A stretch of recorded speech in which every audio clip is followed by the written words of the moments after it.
O propósito desta aula consiste em mostrar como a Igreja de Cristo em Prazeres precisa entender o discipulado cristão. A aula de hoje é dividida em 3 partes. Vamos expor o significado do discipulado, a necessidade do discipulado e, por fim, os alvos do discipulado.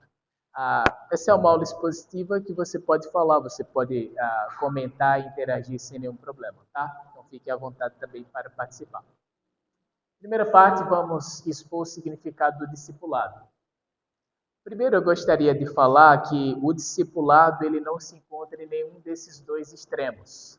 Tem o extremo menos impessoal e o extremo pessoal demais, né? Então, alguns movimentos no passado entenderam que discipulado é você estender controle sobre a vida do novo convertido. Por exemplo, uma pessoa acabou de ser batizada. Então, ela perdeu a sua liberdade. Ela é quase que minha propriedade, entendeu? Então, eu batizei tal pessoa, então ela é minha filha ou meu filho, e eu preciso exercer controle sobre essa pessoa e ela não pode fazer nada sem antes pedir conselho a mim ou uma orientação a mim. Porque ela nasceu agora, ela não sabe como é que funciona essa vida. Então, eu exerço controle sobre tal pessoa e ela precisa se subordinar a mim. De modo que, tipo assim, vou escolher um filme no cinema, não sei qual escolher. Deixa eu ligar aqui para o meu discipulador para eu saber se eu posso assistir esse ou aquele filme. Tipo, nesse nível. Então, há pessoas que entendem o discipulado como um cristão mais maduro na fé, exercendo controle sobre um recém-convertido. Esse é um extremo que nós precisamos evitar. Agora, por outro lado, tem pessoas que simplificam demais o discipulado e acreditam que o discipulado é digamos, uma série de aulas para novos convertidos. Sabe? Então, nós temos cursinhos como Leite Espiritual do Joey McKinney, que é muito bom, acho que muitos de vocês conhecem, né? Temos aquele curso do Sigo Jesus, do professor Álvaro Pestana, que eu usei muito lá em Serra Talhada também, o material é muito bom, certo? Dentre outras propostas. E esses cursos, eles são muito bons. Mas tem muitas pessoas que acreditam que o discipulado é coisa que se faz em classe. Entendeu?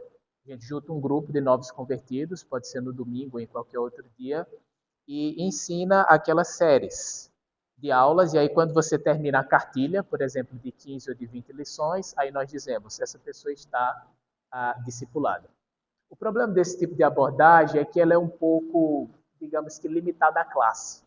Parece muito coisa de escola. E fica um pouco assim, muito quadrado e não muito pessoal. Então, nós podemos evitar esses dois extremos e buscar um equilíbrio, porque a Bíblia nos mostra como é que esse equilíbrio pode acontecer. Como é que nós vamos definir discipulado? Discipulado é a assistência aos novos convertidos por meio da transmissão da palavra de Cristo e da nossa própria vida. Preste atenção nisso. Discipulado é você assistir novos convertidos. Mas de que maneira? Como é que se assiste novos convertidos? Pela transmissão da palavra de Cristo e da nossa própria vida. Quando se esquece de um desses dois detalhes, não acontece um discipulado real. Ok? Então, discipulado não é só você transmitir uma série de lições bíblicas para um novo convertido. É você expor a sua própria vida para ele. E como é que se faz isso na prática? Simples. É você desenvolvendo uma amizade com a pessoa.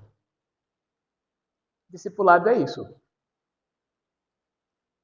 Okay? Não é somente orientar a pessoa nas Sagradas Escrituras para mostrar como é que ela deve viver. Entendeu? É ela ver na prática como é que a vida vai funcionar. Então, é urgente que o recém-convertido esteja próximo do cristão mais maduro.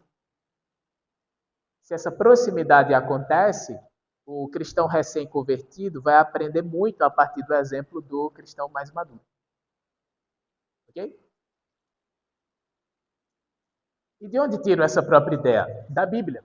Olha só, 1 Tessalonicenses, eu não sei se vocês sabem disso, mas a carta de 1 Tessalonicenses foi uma carta que Paulo escreveu para novos convertidos.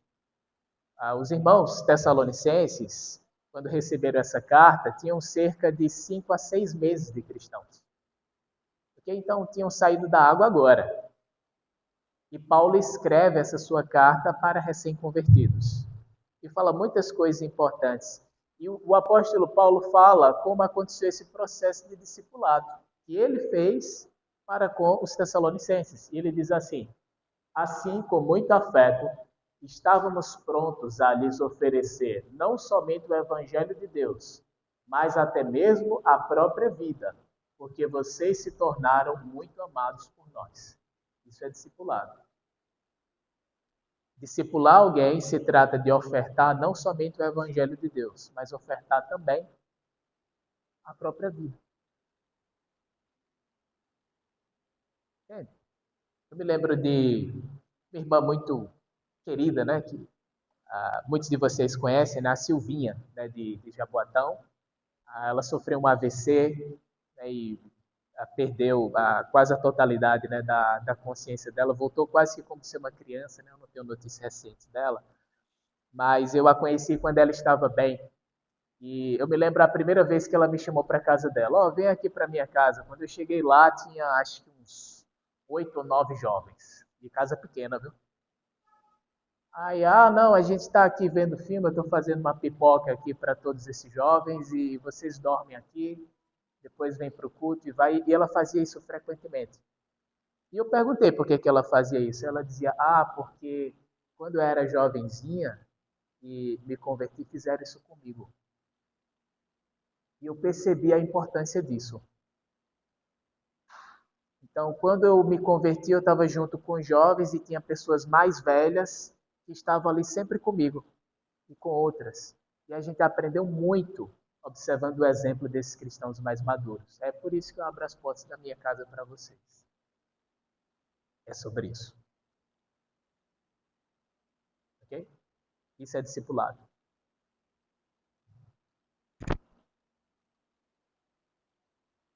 E agora, isso, depois que definimos o que é discipulado, precisamos abordar agora a necessidade de discipulado. Porque aprendemos o quê? Que discipulado é você oferecer para a pessoa a palavra de Deus, a instrução da palavra de Deus, e oferecer também a sua própria vida para a pessoa. Aí você pode dizer, mas eu não sei o que ensinar. Tem já aqueles materiais prontos. Eu gosto muito do livro Sigo Jesus, é muito simples. Qualquer pessoa, digo para você, qualquer pessoa, qualquer um de vocês, pode pegar lições do livro Sigo Jesus e aplicar para qualquer pessoa, pela simplicidade do material. Qualquer pessoa pode fazer isso. Então, discipulado seria ensinar a palavra de Deus para a pessoa e, além de ensinar a palavra de Deus, estar perto da pessoa. Lembra que como é que Jesus discipulava os seus 12 apóstolos? Ele só ficava dando aula, tipo, juntava os 12 aqui aos seus pés, dava aula e dispensava para casa. Era isso que ele fazia? Não, aqueles discípulos estavam com ele o tempo todo, né? Por isso que o discipulado funcionou. Então, Jesus não apenas ensinava aquelas pessoas, ele estava disponível para aquelas pessoas. Coisa rara hoje em dia, né? Porque ninguém tem tempo mais para nada, né? Entendeu? Ninguém tem tempo mais para nada. Essa é a nossa realidade aqui, vivendo numa cidade grande, né? Então, o tempo se torna algo muito difícil. E você conseguir fazer com que o seu tempo seja organizado de modo que o novo convertido seja servido, isso é algo que traz uma mensagem muito forte até mesmo para o novo convertido. E hoje você separar tempo para uma pessoa é tudo. Isso nos leva agora à necessidade do discipulado. Precisamos nos preocupar com esse assunto por causa de motivos doutrinários e práticos. Jesus ordenou que os recém-batizados fossem bem instruídos. Foi. Ide, portanto, fazer discípulos de todas as nações, batizando-os em nome do Pai, do Filho e do Espírito Santo, ensinando-os a guardar todas as coisas que os tenho ordenado, e eis que estou convosco todos os dias até a consumação do século. Então você consegue ver, a partir do que Jesus falou, como é que se faz discípulos. Como é que se faz discípulos na prática? Ide, portanto, e fazer discípulos. Qual o método para fazer discípulos? Batizando-os em nome do Pai, do Filho e do Espírito Santo, e depois ensinando-os a guardar todas as coisas. Agora, não é um ensino simplesmente em classe, entendeu? Quando eu junto o pessoal em classe, aí vou ensinando, ensinando, ensinando. Como é que Paulo fazia? Como é que Jesus fazia? Ele ensinava, mas também ofertava a sua própria vida. E tem algo mais alinhado com o evangelho do que essa ideia de ofertar a própria vida? Esse não é o cerne do próprio evangelho? O que a mensagem do evangelho diz? Que Jesus ele ofertou a sua vida por nós. O que é discipular? Discipular é reencenar o evangelho. Reencenar o evangelho. Então, se trata de uma ordenança e não uma opção. Certo? Precisamos fazer discípulos e existe esse processo. Esse processo de batizar e esse processo de ensinar a guardar todas as coisas. Os apóstolos se esforçaram muito para cumprir essa ordenança de Cristo. Que ordenança? De evangelizar e discipular. Né? Atos capítulo 14, versículos 21 e 22, quando você olha para o contexto da passagem, isso aqui é muito especial. Porque na cidade anterior, o apóstolo Paulo tinha sofrido muito na mão dos judeus. Os judeus encurralaram o apóstolo Paulo e começaram a apedrejá-lo. Paulo teve que se fingir de morto para escapar. E aí o apóstolo Paulo se fingiu de morto, os judeus começaram a arrastar ele pela cidade, dizendo, matamos o apóstolo Paulo. E aí depois Paulo conseguiu escapar. E aí depois que ele sofre esse apedrejamento, depois dessa situação tão horrível, olha só o que ele faz. Ele continua anunciando o evangelho. Ó. E tendo anunciado o evangelho naquela cidade, na cidade ele foi apedrejado. E feito muitos discípulos, voltaram para Listra, Icônio e Antioquia, fortalecendo a alma dos discípulos, exortando-os a permanecer firmes na fé e mostrando que através de muitas tribulações nos importa entrar no reino de Deus. Então o apóstolo Paulo, ele tinha ajudado muitas pessoas a conhecer Jesus e depois que ele ajuda essas pessoas, ele volta lá de novo e fortalece essas pessoas, dizendo, olha, é assim que vocês têm que permanecer firmes na fé. Para você entrar no reino de Deus, você tem que passar por muitas dificuldades. E alertando sempre aqueles recém-batizados, recém-convertidos. Tá? Colossenses capítulo 1, versículos 28 e 29, é outro texto muito especial que mostra o apóstolo Paulo se esforçando para exercer esse discipulado. E ele diz assim, ó, portanto, proclamamos a Cristo, advertindo a todos e ensinando a cada um com toda sabedoria para apresentá-los maduros em Cristo. Por isso, trabalho e luto com tanto esforço na dependência de seu poder que atua em mim.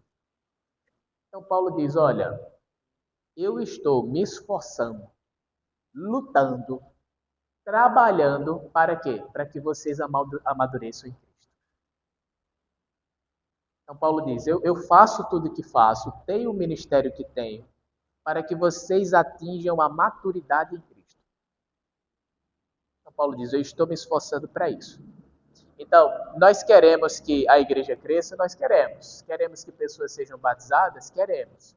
Mas queremos que essas pessoas elas fiquem na igreja, queremos que essas pessoas elas sejam abraçadas, queremos que essas pessoas elas sejam discipuladas para que continuem. Para que continue. E hoje em dia, eu vou dizer uma coisa para você.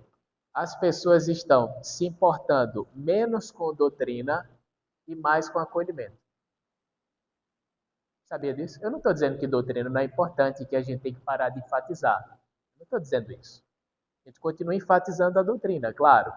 Mas hoje as pessoas estão se importando mais com acolhimento, com amizade, do que com a própria doutrina. Então, se a gente enfatiza muito a verdade, a doutrina, mas sem o acolhimento devido, as pessoas vão aceitar a mensagem, mas não vão conseguir se engajar.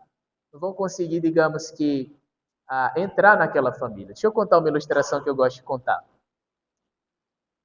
Quando uma pessoa da sua família... Eu estou aqui com ele, obrigado. Trocar a pilha? Está funcionando. Então, uma ilustração.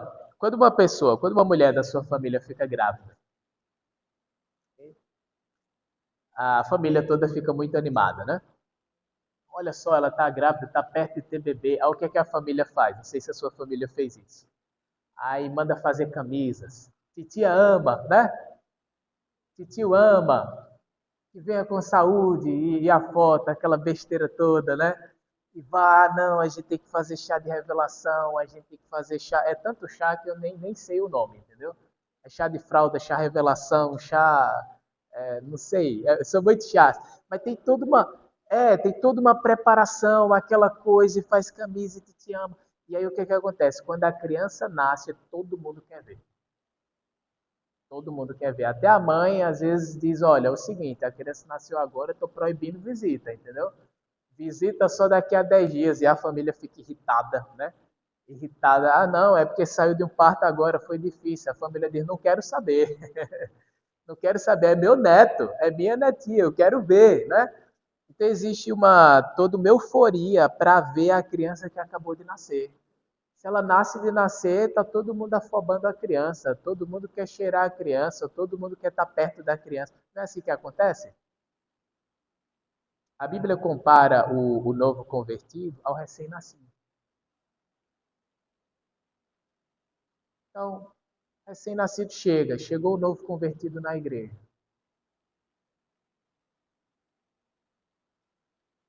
Ah, deveria ter essa mesma euforia, não? Né? Chegou agora na família, todo mundo querendo conhecer, todo mundo convidando, todo mundo chamando, todo mundo em si, recepcionando, querendo saber, conversando e vai, não é? Isso seria o natural. Só que para nós é muito confortável a gente ficar, digamos que próximo das pessoas que nós já conhecemos há bastante tempo. Entendeu? Nós temos o nosso grupo, por exemplo, eu tenho esse grupo de jovens na igreja. E eu estou muito confortável com esse grupo de jovens. Então é muito mais fácil eu ficar confortável com esse grupo de jovens do que tentar, digamos que, inserir outras pessoas ou ir atrás de outras pessoas ou expandir todo esse grupo. Certo? Então é muito importante que essa mentalidade ela seja desenvolvida. Para que as próximas pessoas que cheguem aqui, que são batizadas, que são incluídas na igreja, elas se sintam bem recebidas. Eu não estou dizendo que a igreja não está recebendo bem, ou que eu ouvi algum novo convertido falar alguma coisa. Não aconteceu nada disso, entendeu? Tem algum novo convertido falar alguma coisa para mim, ou que a igreja não está recebendo bem. Não é esse o ponto aqui, certo? Nem estou falando isso para que o novo convertido ele fique fazendo, digamos que um flashback de tudo que aconteceu e vendo os defeitos, né? Não, eu estou falando essas coisas para a gente pensar daqui para frente. Okay? Daqui para frente, como é que a gente pode melhorar a recepção e o acolhimento de todos aqueles novos convertidos que chegarem? Como é que a gente pode se organizar para fazer isso? O que a gente pode pensar? O que a gente pode fazer? Certo? Deixa eu ver. Ah, nós também precisamos contribuir de alguma maneira, né? Isso, os discípulos, o próprio Jesus, os apóstolos se interessaram por isso. Deixar essa responsabilidade a cargo dos pregadores da igreja ou da iniciativa particular do neófito não são opções aceitáveis. A ideia de pai na fé também é danosa porque impede a igreja de criar uma cultura de discipulado. Eu já ouvi muito essa história de pai na fé, em todo lugar que eu já passei. Em toda a igreja de Cristo, seja no interior, seja aqui, já ouvi muito essa história de pai na fé. Né? Então, é aquela ideia de que se, por exemplo, eu batizei Eric, aí eu sou o pai de Eric, entendeu? Mesmo sendo mais novo que Eric, né? Mas tudo bem, né? Aí eu sou o pai na fé de Eric. Então eu que tenho responsabilidade pela vida de Eric e eu que tenho que velar e zelar por Eric. Entendeu? Isso cria problemas, principalmente quando o homem batiza uma mulher, né? Quando o homem é casado até. O homem é casado, aí batiza uma mulher solteira, aí ela é minha filha na fé e eu tenho que cuidar dela. Isso não é nada adequado. Entendeu? O homem vai lá, batizou uma moça jovem. Quem é que tem que cuidar da moça jovem? As mulheres mais velhas, né? Então quem é que discipula essa moça? As mulheres mais velhas, ou as mulheres da idade dela e tal, que tem experiência. Pronto, são as mulheres que cuidam. Então, essa ideia de pai da fé, como se quem batiza tivesse uma responsabilidade e unicamente essa pessoa tem responsabilidade sobre essa pessoa, essa não é uma ideia que encontra fundamento nas Sagradas Escrituras. Porque eu me lembro que eu estava conversando com um irmão de Campo Grande. Se tem uma coisa que a Igreja de Cristo Prazer está fazendo hoje, é de conversar com pessoas de várias congregações para pegar ideias, certo? E a gente está fazendo muito isso para absorver o que é bom e tentar replicar. Eu estava conversando com um irmão de Campo Grande. E eu disse, como é o trabalho lá? Como é que funciona?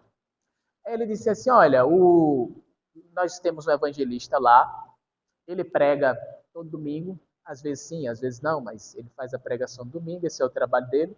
E o trabalho dele também é estudar a Bíblia durante a semana com os contatos que a igreja arruma para ele. Ele não corre atrás absolutamente de nenhum contato para estudar a Bíblia. Nenhum. É a igreja que se movimenta, busca os contatos e entrega para ele. A igreja diz, contato de vizinho, contato de parente, contato tal, a agenda dele é cheia, né? Evangelista em tempo integral, né, lá no caso.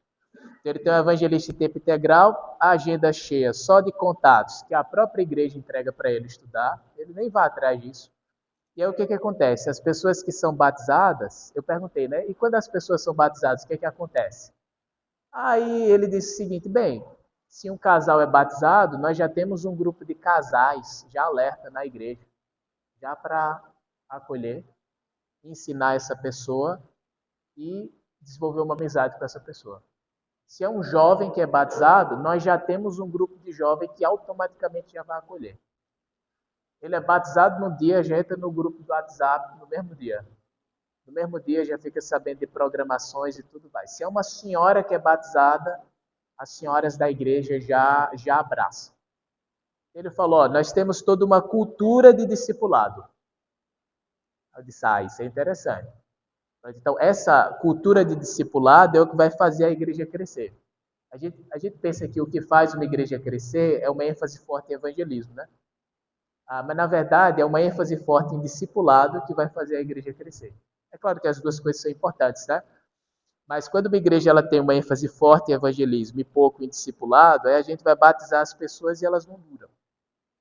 Agora, quando a ênfase ela é forte em discipulado, o que acontece? As pessoas que são batizadas, elas vão ser acompanhadas, não somente em classe, aprendendo algumas aulas aqui ou acolá, certo? Mas vai ter uma proximidade, vai ter uma relação, vai ter uma amizade desenvolvida. Está todo mundo entendendo isso aqui? Alguma dúvida, alguma pergunta, questão? Não, tudo bem? Então vamos seguir.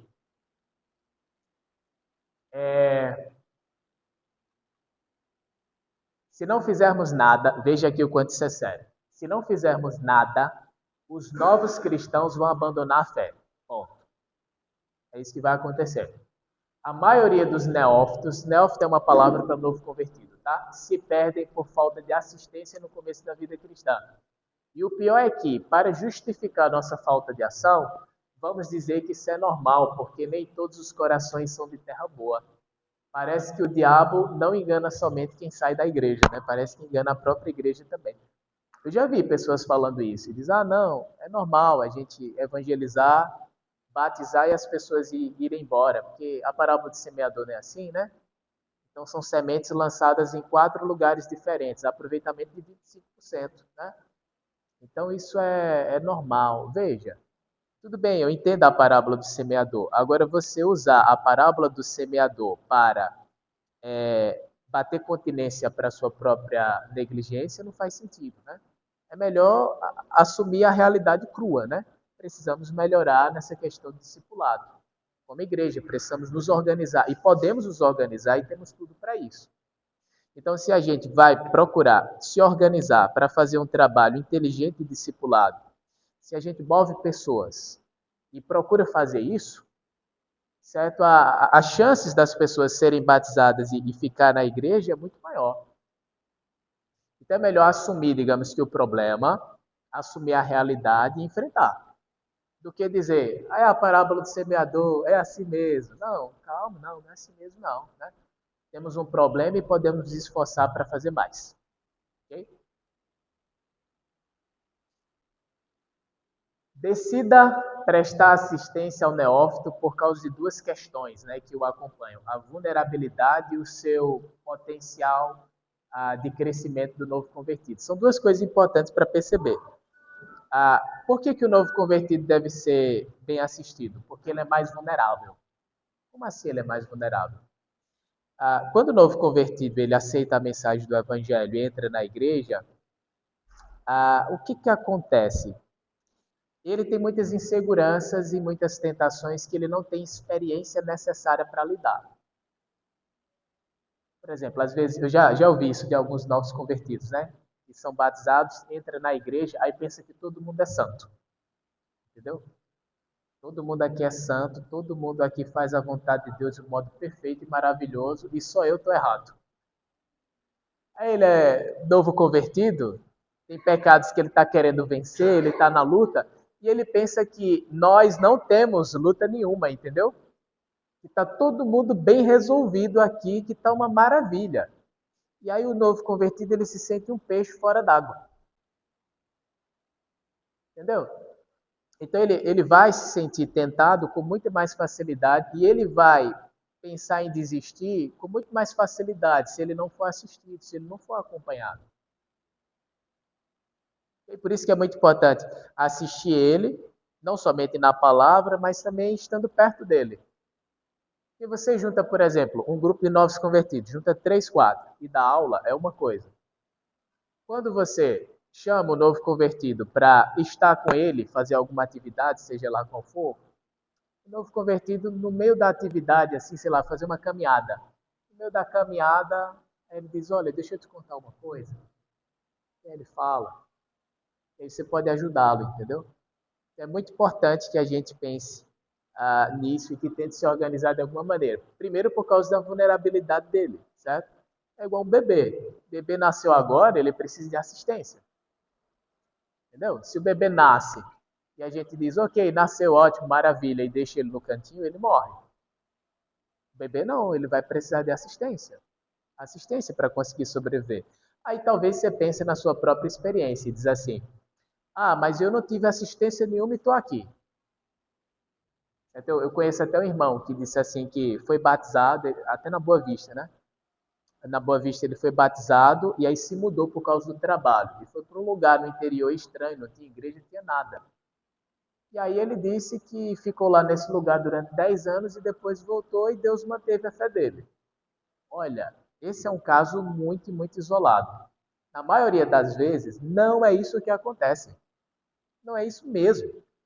Se a pessoa ela é batizada e não recebe nenhum tipo de assistência, não tem amigos na igreja, essa pessoa não dura. Teve uma pesquisa que disse o seguinte: se uma pessoa entra na igreja e não encontra 7 amigos, ela sai. 7 amigos. Okay? Então, veja, é claro, né, que algumas pessoas não precisam de tantos amigos assim. É claro que essa é uma média relativa, né? Mas foi interessante esse estudo. Se um novo convertido entra, ele precisa arrumar amizades urgentemente. E se ele não encontra, ele vai ficar deslocado. E não é toda pessoa que é super simpática, entendeu? Vereador, que faz amizade com muita facilidade. Cadê a Juan? Tá ali fora, tá rindo ali com o Jonatas. Olha, tá vendo ali, ó? Entendeu? Simpático, vereador, boa pinta, assim, que faz amizade com todo mundo, brinca com todo mundo. Nem todo mundo é assim, entendeu? Nem todo mundo é desse jeito. Mas amizade, quem é que não quer amizade, né? Certo? Então é necessário a gente pensar nessas coisas. Outra coisa importante lembrar é do potencial de crescimento que o novo convertido tem. Porque quando uma pessoa ela é batizada, ela começa a vida cristã ligada nos 220, entendeu? Ela quer muitas vezes mudar de vida, ela quer contar sobre Cristo para os parentes, né? Ela quer que a família venha para a igreja, ela quer dizer para o mundo inteiro que ela tem uma nova vida. Então, a pessoa sai das águas com uma animação muito grande. Então, quando a gente aproveita essa animação, acompanha essa pessoa e assiste essa pessoa, os frutos que podem ser colhidos numa velocidade muito rápida. De modo que com 3, 4 meses a pessoa vai experimentar transformações profundas na vida dela, ela já vai estar testemunhando de Cristo e você não imagina o que pode acontecer. Você levantou a mão? Exatamente, exatamente. Então a gente tem que aproveitar isso, tá? É por isso que a gente tem que assistir o novo convertido, porque as chances dele crescer rápido é muito grande. E aí, quando o novo convertido ele cresce rápido, ele vira um testemunho muito forte na casa dele, na família dele. E a chance dele puxar toda a família também muito rápido são muito fortes. São fortes. Entendeu? Então, precisamos assistir o novo convertido por causa do potencial de crescimento dele e também da vulnerabilidade. E agora, caminhando para a última parte da nossa aula, vamos falar sobre os alvos do discipulado, certo? O discipulado verdadeiro, o que é o discipulado verdadeiro? É aquele que você não entrega somente lições bíblicas para as pessoas, né? Instrução bíblica, mas também amizade, é você estar próximo. Né? O discipulado verdadeiro é a chave para o crescimento da igreja. Os alvos dessa metodologia podem ser descritos em 7 etapas, né? Então, veja, no discipulado verdadeiro, é muito importante você rememorar a salvação da pessoa. Olha, você aceitou aquele que morreu na cruz por você, aquele que ressuscitou e que está vivo e que pelo seu Espírito coordena a sua própria vida. Certo? Você experimentou isso, sempre está lembrando a pessoa da salvação. O seu passado foi crucificado com Cristo. Agora você pode viver uma nova vida. Eu vou falar mais perto do microfone, sim. Então, no momento de discipulado, não só nas conversas informais, como também nas classes, frisar isso. Você começou uma nova vida. O seu passado foi sepultado naquelas águas. O seu novo eu está morto com Cristo. Agora você pode viver uma nova realidade. Então, transmitir essa ideia de nova vida, de rememorar a salvação pela obra redentora de Cristo é fundamental. Outra coisa importante, vida devocional. Então, assim, o novo convertido muitas vezes entra na igreja e ele nunca tinha feito uma oração antes, por exemplo. Ele não sabe orar, ele não sabe nem por onde começar a leitura bíblica. Eu me lembro de uma irmã que conheci lá em Serra Talhada. Aí ela disse, olha, vem cá, eu estou fazendo meu devocional em casa e queria saber o que você acha. Eu disse, tá bom, como é? Ela disse, não, é que eu leio esse versículo aqui. Aí estava lá, Efésios 6, versículo 10. Fortaleçam no Senhor e na força do seu poder. Eu disse, não, esse é um bom versículo. Ela disse, eu leio isso e vou trabalhar. Aí eu disse, esse foi o devocional de hoje? Ela disse, não, eu leio esse versículo todo dia. Aí eu disse, você lê o mesmo versículo todo dia e sai para trabalhar? O mesmo? Ela Eu disse, você faz isso desde quanto tempo? Ela, desde quando eu me converti. Faz quantos anos você se converteu? 10 anos. Nossa! O quanto que essa mulher perdeu? Entende? Então, o novo convertido ele vai precisar de direções para saber ler a Bíblia, para aprender a fazer uma oração, coisas básicas. Okay? Outra coisa, participação cultica, né? Então, o novo convertido ele precisa saber por que ele tem que tomar ceia, por que ele tem que ofertar, né? Essa história de dar dinheiro para a igreja, que história é essa aí, né? Precisa instruir qual o significado disso, por que ele tem que fazer isso, certo? Por que ele ceia, porque todo mundo está cantando, eu tenho que cantar também. Cantar para quê? Aí depois que ele aprende que quando você canta, você se enche do Espírito, você, beleza, então eu tenho que cantar também, tenho que me interessar nisso, né? Então essas coisas são importantes de explicar. Outra coisa, maturidade espiritual. Tá? Então, é algo muito importante destacar. Olha, você começou a sua vida em Cristo e precisa crescer, né? Você precisa mudar, né? Ser uma nova pessoa, né? Isso aqui é muito importante para ser destacado, né? Mudanças de hábito. Esse aqui são os hábitos do velho homem, os hábitos do novo homem, é esse aqui. Muito importante. Quinto, firmeza na doutrina, né? Muito importante que o novo convertido ele saiba realmente o que ele está crendo, né? E que seja solidificado nisso. Por que a igreja crê nisso? Por que fazemos assim? Ele precisa ter essas respostas. Sexto, serviço ministerial. E aí chegamos na fase em que o novo convertido ele está aprendendo várias coisas, está se firmando na doutrina, está crescendo em maturidade espiritual, aí chega a hora dele servir em alguma área. Vamos ajudar aqui no ministério infantil, nesse ministério aqui, ele está precisando de ajuda aqui nas mídias da igreja, no ministério de evangelização e tal, como é que você pode ser engajado? E por fim, reprodução discipular. Ensinar o novo convertido a fazer outro discípulo. Quando é que o discipulado acaba? quando o novo discípulo está fazendo outros. Quando o recém-convertido já está fazendo outros discípulos, aí o discipulado acabou aqui. Você disse, você está pronto. Pode seguir. Aí você discipula outro. Ok? Para finalizar, se o irmão decide evangelizar e discipular 3 pessoas ao ano,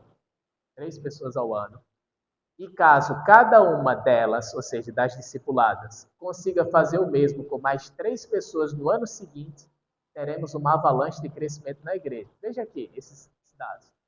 Você se muda para um lugar que não tem igreja de Cristo. Aí no primeiro ano só tem você. Aí no primeiro ano você consegue evangelizar e discipular 3 pessoas. Então no primeiro ano a igreja tem quantas pessoas? 4 pessoas. Mas no segundo ano, você agora vai evangelizar mais 3. E aquelas 3 pessoas que foram evangelizadas e discipuladas, evangelizam mais 3. Então no segundo ano, temos 16. No terceiro, vamos ter 64 pessoas. No quarto, 256. No quinto, 1.024. No sexto ano, 4.900... 4.000, não. Isso, exatamente. 4.096.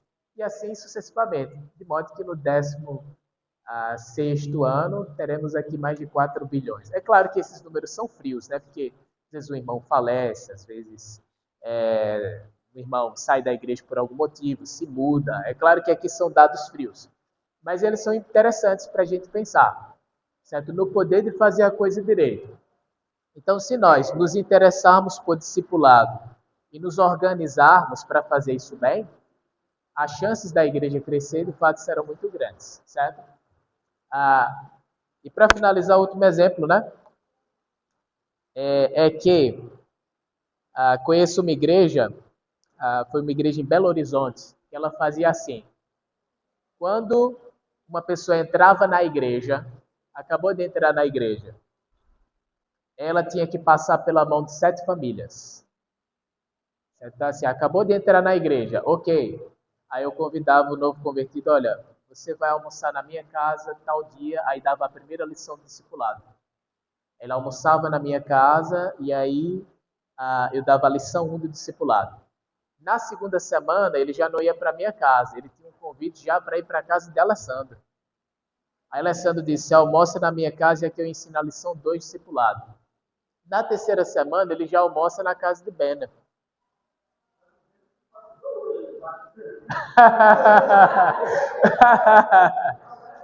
mas veja aqui, esse é só um plano. Se o novo convertido chega e nas 7 primeiras semanas ele almoça na casa de 7 irmãos diferentes, olha o quanto de amizades que ele vai conseguir construir. Entendeu? Em 7 semanas ele está totalmente inserido na vida da igreja. Totalmente inserido. E algo simples, né? E não precisa ser um almoço, pode ser um lanche, pode ser uma água de coco, alguma coisa assim, né? Uma pipoca, cadê a irmã da pipoca? Tá ali, a irmã da pipoca. Isso, exatamente. Então, isso aqui é muito importante da gente pensar. Então, uma igreja em Belo Horizonte fez isso, se organizou dessa maneira, encontrou 7 casais que estavam dispostos a fazer isso. Cada casal foi treinado para aprender uma lição. E aí, aconteceu dessa maneira. E a taxa de convertidos que saiu da igreja diminuiu drasticamente. Drasticamente, a igreja começou a crescer bastante. Então, é o que eu falo, é se organizar. É se organizar para fazer. Enfim, essa foi a primeira aula sobre discipulado. Teremos ainda muitas outras aulas sobre esse tema para a gente aprender a se organizar e ver o que a gente pode fazer. Tá bom?